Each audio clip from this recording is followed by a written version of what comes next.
Je suis avec Stéphane Dibol, conseiller session à la Chambre de commerce et d'industrie Alsace Eurométropole. Et nous allons démêler le vrai du faux en matière d'évaluation d'entreprise d'un cédant. Bonjour Stéphane. Bonjour Perrine. Alors Stéphane, vrai ou faux, l'évaluation d'une entreprise est une affaire purement comptable? Alors Perrine, on va répondre faux, mais on va nuancer la réponse en disant que on démarre d'une analyse comptable, puisqu'il faut bien prendre en compte des flux financiers, et on va compléter cette analyse comptable par un diagnostic transmission pour déterminer les points forts et les points faibles de l'entreprise. Le but étant ensuite d'essayer de traduire ces points forts et ces points faibles pour savoir si on augmente ou on diminue la valeur de l'entreprise. Je vais prendre deux exemples. Le premier, comment évaluer par exemple le poids d'un premier client dans un portefeuille de l'entreprise. J'ai un premier client qui représente une part significative du chiffre d'affaires, 20, 30%.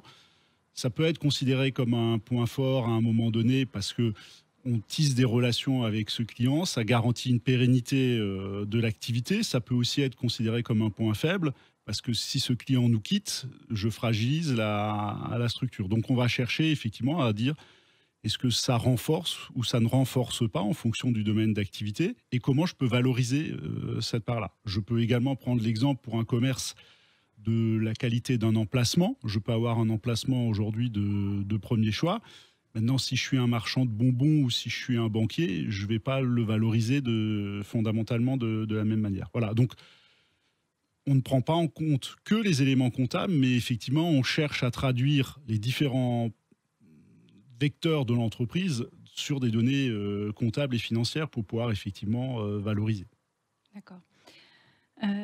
Et vrai ou faux, les cédants ne cherchent qu'à obtenir le maximum de prix lors d'une cession? Alors ça, c'est clairement faux. Aujourd'hui, les études montrent que 85% des chefs d'entreprise s'intéressent d'abord à la pérennité de l'entreprise. Aujourd'hui, c'est très souvent une entreprise sur laquelle ils se sont énormément investis, qu'ils ont peut-être même créé. Et leur premier souci, c'est effectivement que cette entreprise reste pérenne. Elle peut même avoir des fois le nom du dirigeant, donc on n'a pas envie non plus que son nom demain soit dans les faits divers dans la presse. Donc la pérennité est le premier souci. Maintenant, euh, on peut avoir un autre problème qui est la perception qu'a le dirigeant de la valeur de son entreprise. Et c'est là où effectivement peut naître quelques problèmes parce que je peux avoir aujourd'hui une perception qui est liée des fois à des usages professionnels. Hein. On va donner, je vais prendre l'exemple du tabac, je reviendrai peut-être dessus tout à l'heure, mais où on dit qu'un tabac, ça vaut 3 années de commission. Donc le chef d'entreprise, lui, peut prendre ce repère-là pour valoriser son entreprise, au même titre qu'il peut avoir un repère en disant bah, j'ai acheté l'entreprise à tel prix, donc logiquement, je dois la revendre au moins à tel autre prix. Voilà. Donc, et là, effectivement, on peut avoir après des décalages, mais ce n'est pas lié clairement à sa motivation première. Voilà.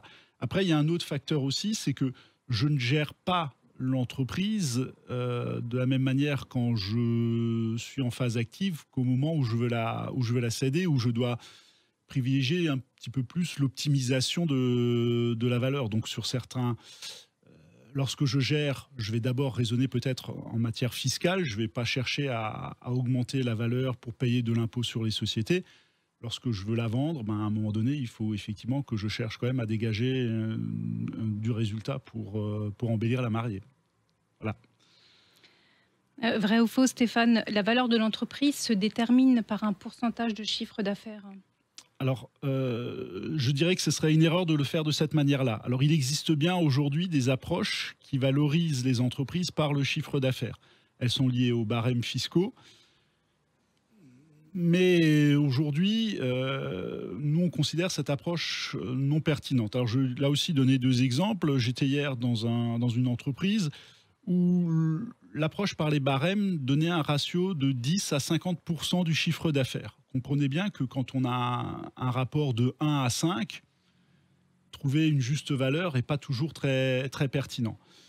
Le deuxième exemple, c'est de dire que si j'ai une entreprise aujourd'hui qui fait 100 000 euros de chiffre d'affaires, 10 000 euros de résultats, et que j'ai une entreprise qui fait 200 000 euros de chiffre d'affaires et moins 10 000 de résultats, Si j'utilise l'approche des barèmes, la deuxième vaudra le double de la première. Or, elle intéressera sûrement moins de repreneurs que la première, puisque la première gagne de l'argent. Alors, il y aura toujours des repreneurs qui s'intéresseront d'abord à l'activité avant le résultat, mais la majorité des gens privilégieront le résultat parce que c'est un aspect sécuritaire. Donc, aujourd'hui, utiliser les barèmes, pour nous, c'est pas très pertinent, d'autant plus qu'ils ne sont plus revalorisés depuis quelque temps.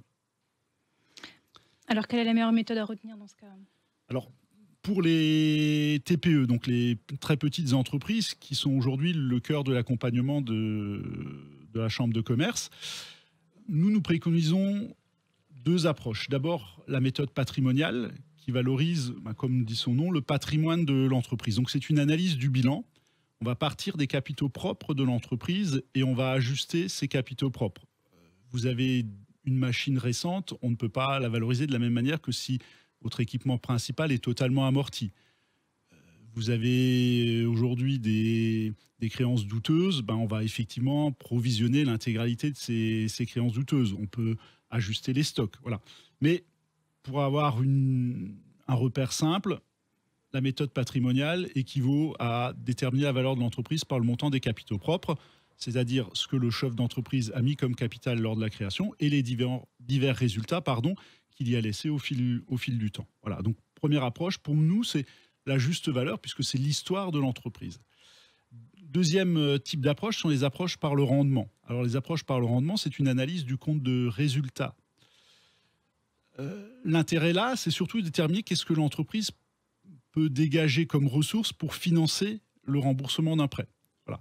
Donc, ces approches, alors qu'elles partent soit de l'excédent brut d'exploitation, soit de la capacité d'autofinancement de l'entreprise, comme dit, l'intérêt, là aussi, est de passer d'un compte de résultat de l'entreprise à un compte de résultat normatif. Donc, on va retraiter les postes de charge pour arriver à quelque chose de plus standard. C'est-à-dire que si, par exemple, le dirigeant a des retraites complémentaires, des lois Madelin, on va les retraiter. Si aujourd'hui, certaines charges, je ne sais pas, des avantages en nature, type véhicule de société, etc., vont être retraités pour déterminer effectivement quelle est la capacité moyenne de l'entreprise à rembourser un crédit. Alors que ce crédit serve à acheter des titres ou à acheter une nouvelle machine, au départ, peu importe.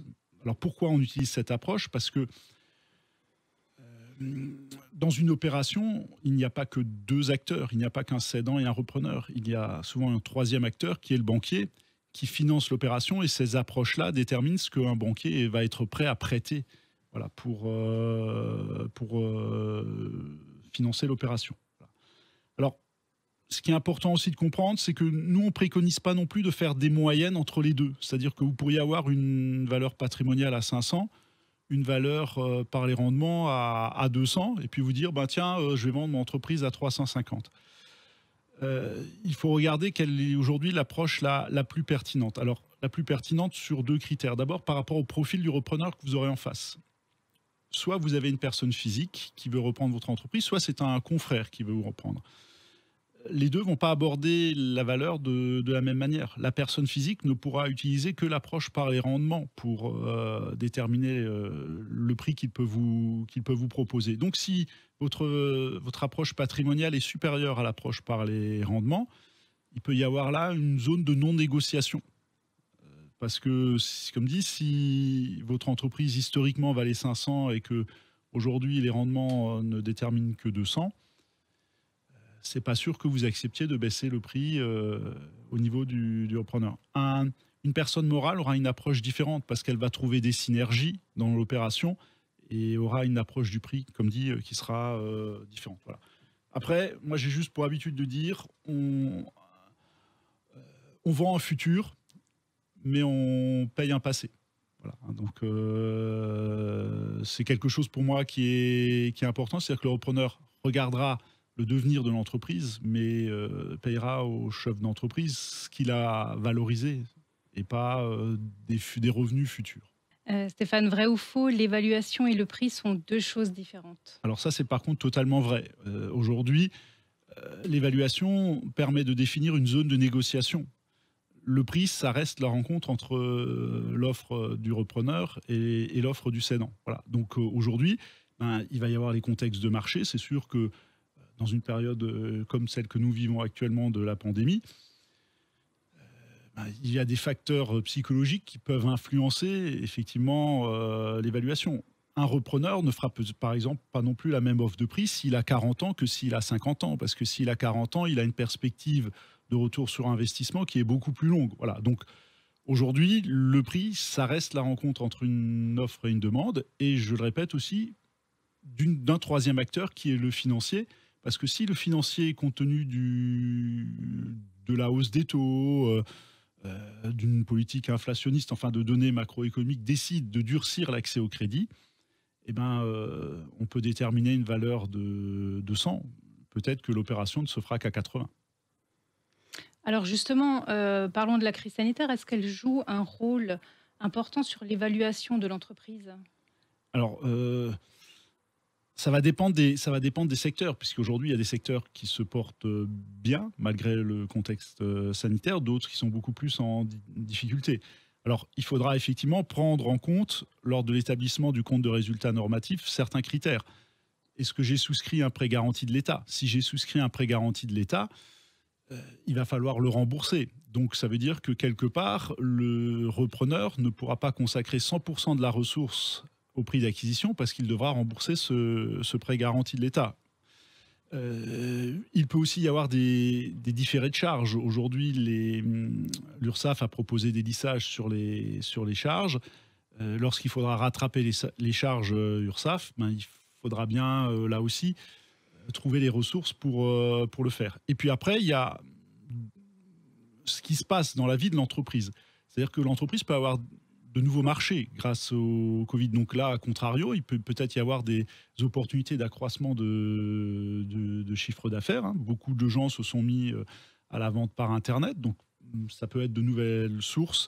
Et puis, il y a les évolutions internes sur la structure. On a aussi découvert le télétravail, donc là aussi, peut-être que mes charges locatives peuvent changer, peut-être que la manière de travailler au sein de l'entreprise a également évolué. Donc tout ça, il faudra effectivement le déterminer et revenir à ce que j'avais dit tout au début. Il y a un diagnostic des forces et des faiblesses. Et ben, la pandémie met en avant de nouvelles forces, de nouvelles faiblesses pour l'entreprise. Très bien, merci Stéphane pour ces éclairages. Et on peut retrouver toutes ces informations sur le site de la CCI sur www.alsace-eurométropole.cci.fr. Voilà, merci beaucoup Perrine.